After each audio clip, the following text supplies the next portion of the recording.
Dear students, today I will discuss and give a brief background about paper 7, which is the title of this paper is Metal-Ligand bonding, electronic spectra and magnetic properties of transition metal complexes. The major content that we are going to discuss in this paper are crystal field theory, molecular orbital theory including ligand field theory, metal-ligand bonding, electronic spectra of coordination complexes, isomerism in coordination complexes, and finally magnetic properties of coordination complexes. This particular paper focuses on understanding the metal-ligand bonding and several properties that originate from the metal-ligand bonding. In a transition metal complex, a metal ion and the associated ligand both dictate the overall properties of the resultant complex. Therefore, understanding of the metal-ligand bonding becomes indispensable to interpret the overall properties of a coordination complex. Of course, to understand the metal-ligand bonding, a fairly good background of metal ions and their properties, ligands and their types, and therefore crystal field theory becomes extremely essential. Crystal field theory focuses on the splitting of d-orbitals of a transition metal atom into groups as a result of electrostatic interactions between the ligands and the electrons in the unhybridized orbitals of a transition metal atom. The model can be used to understand as well as interpret and predict the color, magnetic properties and structure of the coordination complexes. It is important to note that the crystal field theory does not explain the bonding in coordination complexes. It only describes behavior that can be attributed to electrons on the transition metal atom in a coordination complex. Therefore, as an extension, ligand field theory as well as molecular orbital theory were evolved to explain the detailed bonding, electronic spectra and magnetic properties of coordination complexes. In this paper, the first few modules are dedicated to the basic concepts of crystal field theory with emphasis on the octahedral as well as tetrahedral ligand field complexes, followed by spectrochemical series, crystal field stabilization energy, electronic and magnetic properties of coordination complexes. We then move to the limitation of crystal field theory that creates the background of molecular orbital theory as well as ligand orbital theory. The discussion on molecular orbital theory starts with the coordination complexes with the octahedral geometry and then discusses tetrahedral as well as square planar geometries. The molecular orbital theory also includes detailed discussion about the pi acceptor and pi donor ligands and their role in controlling the bonding and electronic properties of the resultant coordination complexes. In the next part, a detailed account of electronic spectra of transition metal ions have been discussed. This part includes basics of electronic transitions followed by quantum numbers, electron spin as well as electron spin orbital coupling and its effect on the electronic properties. The subsequent discussions include various selection rules and splitting of d orbitals to understand the weak field and strong field splitting. This is further followed by the in-depth discussion on Orgel diagrams and Tanabe-Sugano diagrams for various electronic configuration. Specifically, we will be discussing from the electronic configuration from D1 to D9 metal ions. This section also covers the basics of charge transfer transitions including ligand to metal as well as metal to ligand transitions. The isomerism of coordination complexes is quite interesting, although a bit complicated compared to traditional organic isomerism. In this paper, several modules have been devoted for a comprehensive illustration of isomerism in coordination complexes. The discussion starts with constitutional or structural isomerism and subsequently covers geometrical as well as optical isomerism in coordination complexes. An adequate discussion on the absolute configuration and resolution of optical isomers including various spectroscopic techniques such as ORD and circular dichroism has also been included. The last section of this paper number 7 is devoted to a detailed discussion on the magnetic properties of transition metal complexes. We start by discussing the basics of magnetic properties, and subsequently several modules have comprehensive discussion on diamagnetism, paramagnetism, Van Vleck equation, the concept of crystal field theory, and orbital contribution to the magnetic properties, the phenomena of spin crossover, anomalous magnetic moments, and different theoretical models to explain the anomalous magnetic moments, and finally the concept of ferro, ferri and antiferromagnetism is also being discussed in variety of coordination complexes. So this particular paper will actually give you a very good background on electronic properties of transition metal complexes, understanding their color and magnetic properties. After studying this module, you shall be able to know the splitting pattern of d orbitals in octahedral crystal field, learn why splitting takes place, identify the strong and weak field ligands, and evaluate the extent of splitting in octahedral complexes.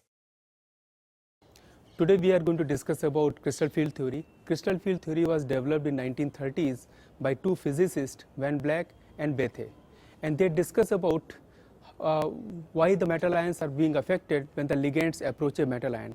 So what actually happens, let us try to understand.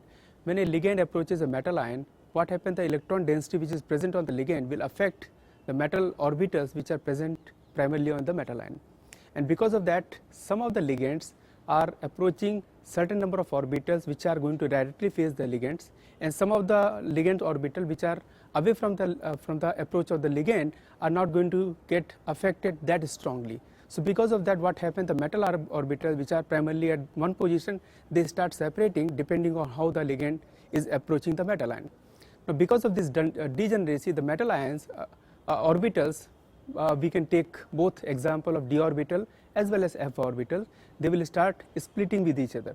For example, d orbitals primarily which are going to be together, the time metal ion approaches in an octahedral field, they will split in T2g 3 and Eg 2 orbitals, and the gap between these two set of orbitals will depend what type of ligand and what type of metal ion is present. So primarily crystal field theory depends on two main factors. One is the ligand factor and another one is the metal factor.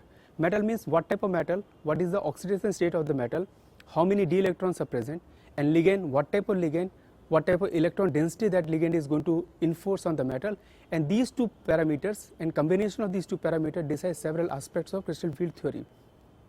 Crystal field theory primarily helps us in understanding several of the spectroscopic properties, for example absorption spectroscopy, as well as magnetic properties, spinel structure, the hydration enthalpy. But the crystal field theory also fails in actually understanding the bonding between the metal and the ligand, and that's why slowly this crystal field theory evolved to another advanced theory called molecular orbital theory, and a combination of crystal field theory and molecular orbital theory gave rise to something called ligand field theory. That is what is the ultimate bonding structure which is being provided by the ligand field theory.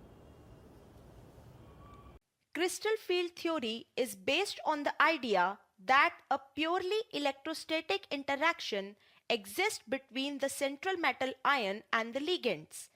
In this theory, ligands are considered as point charges. It also predicts the pattern of splitting of the d orbitals. On the basis of crystal field splitting, the color and magnetic properties in transition metal complexes can be predicted. Why are there different colors for the complexes of same central metal ion? As you can see that for all the four complexes, the central metal ion is cobalt 3+. As we know that the previous theory, that is the valence bond theory, could only rationalize geometry and magnetic properties of the coordination metal complexes on a simple level. So the crystal field theory was developed to overcome the limitations of the previous theory, and these limitations were: valence bond theory could not account for color of the complexes. Valence bond theory may predict magnetism wrongly. Valence bond theory could not account for the spectrochemical series. Let us now learn about the basics of crystal field theory, and for that we should start with the energy and shape of the d orbitals. For a free metal ion, all the 5 d orbitals have same energy and are called degenerate orbitals. The lobes of the orbital indicates the region in space where d electrons are most likely to be found. As you can see, the dx square y square and dz square orbitals have lobes which point directly towards x, y and z axes. However, the dxy, dxz and dyz orbitals have lobes which point between the charge and not the axis. Now, we would learn what happens when d orbitals are placed in an octahedral field of ligands. As you can see, an octahedral array of negative ligands shown as grey dots are approaching the 5 different d orbitals of a metal ion which is positive. And the spatially large 3d orbitals have electrons present in them which will repel the negative charge on the ligands. In the case of dx square minus y square and of dz square, the ligands and orbitals lie on the same axis.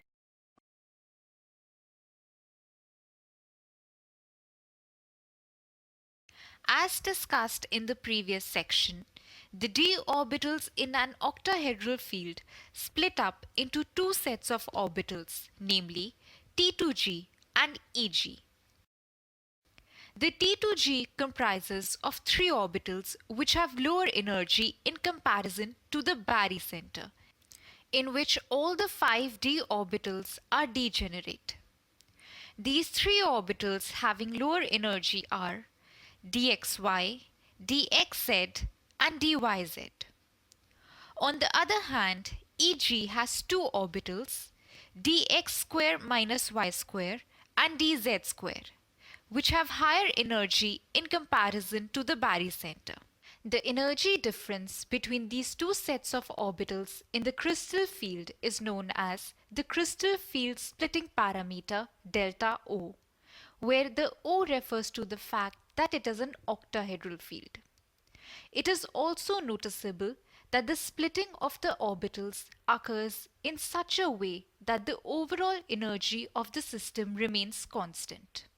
Conservation of energy states that the energies of the 3 T2g orbitals lie at minus 0.4 delta O and the Eg orbitals lie at plus 0.6 delta. So the total energy is 0. Thus, the total increase in the energy of the Eg orbitals and decrease in energy of the T2g orbitals from the barycenter is the same. Now, for writing the electronic configuration of a transition metal complex, we should note that the electrons always occupy the lowest energy configuration. As we can see in the case of octahedral complexes, electrons are filled from lower to the higher energy orbitals, that is according to the Aufbau principle. Also, following the Hund's rule, electrons are filled in the order to have the highest spin multiplicity as possible, which means the arrangement should have the maximum number of unpaired electrons. For example, in the case of a D3 complex, there are in total 3 unpaired electrons. Now, with the addition of one more electron to the system, the electrons has an option to fill a higher energy orbital, that is dz square or dx square y square, or it can pair up with the electron residing in the dxy, dxz or dyz orbitals. This pairing of the electrons require spin pairing energy. If the pairing energy is less than the crystal field splitting energy, that is delta naught, then the next electron will go into the dxy, dxz or dyz orbitals due to the stability. This situation allows for the least amount of unpaired electrons and is known as low spin state. If the pairing energy is greater as compared to delta naught, then the next electron will go into the dz square or dx square y square orbitals as the unpaired electron. This situation allows the most number of unpaired electrons and is known as high spin.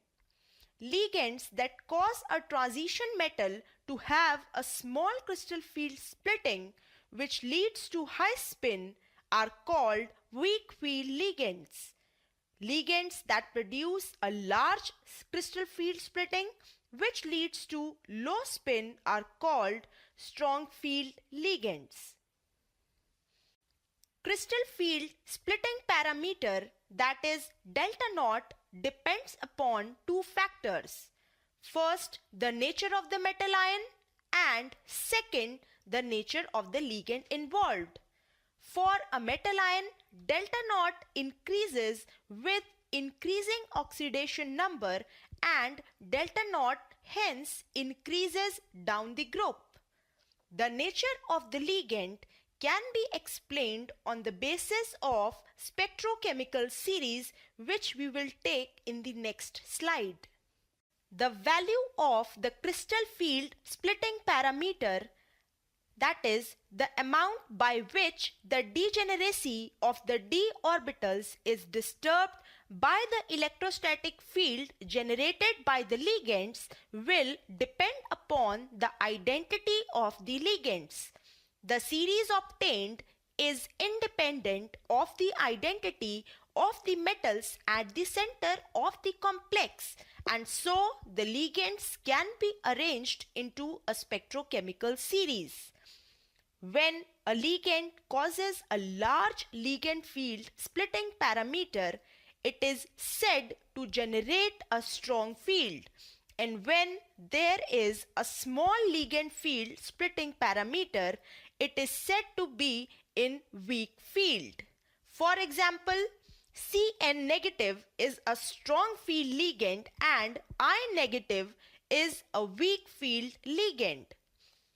Weak field ligands, that have small value of delta naught, tend to favor adding electrons to the higher energy orbitals because delta naught is less than the spin pairing energy.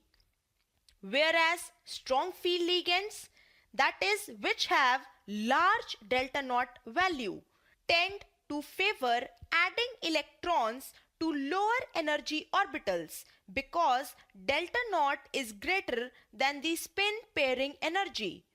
Pairing energy is required to overcome Coulombic repulsions when two electrons occupy the same orbital. The configuration adopted therefore depends upon the relative magnitude of the splitting parameter delta naught and the pairing energy capital P. If delta naught is less than P, then the upper Eg orbital is occupied to minimize the pairing energy. Whereas if delta naught value is greater than P, the lower T2g orbital is occupied to maximize the ligand field stabilization energy. P does not change for a given element, and so the configuration is determined by the value of delta naught. The first situation arises with configuration D4, which will be discussed in the next section.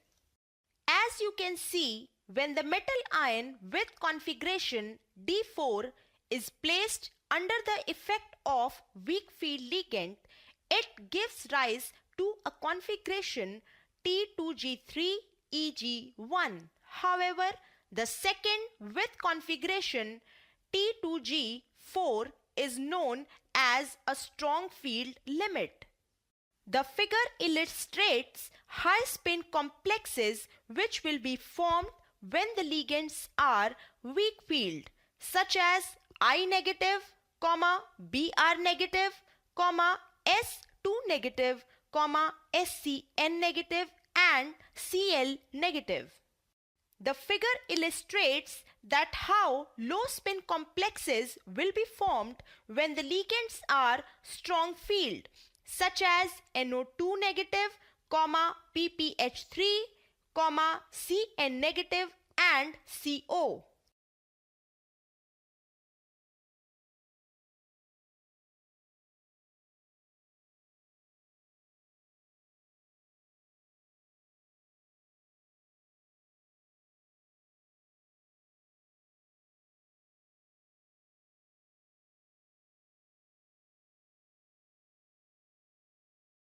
In this module, we have learned that the d orbitals split up into two sets of orbitals, namely T2g and Eg, where T2g comprises of three orbitals of lower energy, namely dxy, dxz and dyz, and Eg set having dx square y square and dz square of higher energy.